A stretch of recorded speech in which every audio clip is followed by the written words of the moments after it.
Clean tip is vital to the performance of a drill shaft. Section 411-4D2 of the standard specification states that at least half the bottom of the hole has less than a half inch of sediment and no point has more than 1.5 inches. This may be determined by either a steel probe or a shaft inspection device, or SID. This video will show the proper method for checking the bottom of the hole with a steel probe. Materials needed will be a tape, a piece of vertical bar, number 10 bar, roughly a foot long, and duct tape.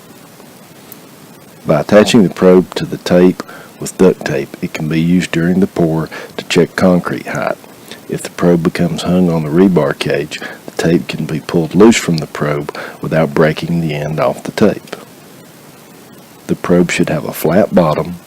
Drill teeth or other objects should not be used for a probe, as they can be hard to feel and give misleading results.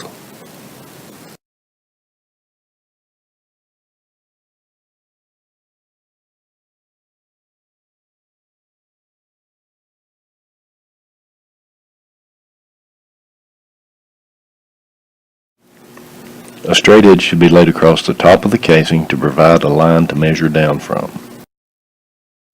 As the tape approaches the bottom of the hole, descent should be slowed down so that you can feel any resistance as the probe first makes contact with the bottom of the shaft.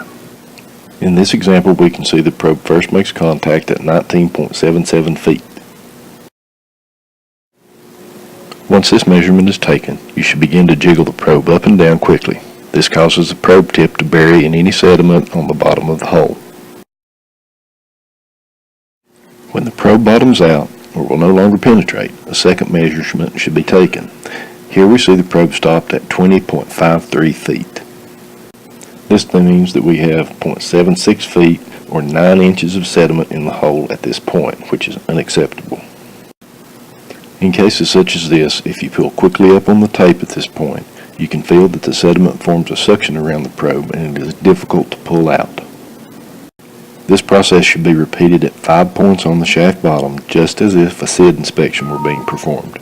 If 3 or more points show more than a half inch of sediment, or any one point shows more than 1.5 inches of sediment, the contractor must re-clean the hole. This example shows that as you reach the top of the sediment, the resistance on the tape decreases. Then, as the tape is jiggled, it sinks into the sediment.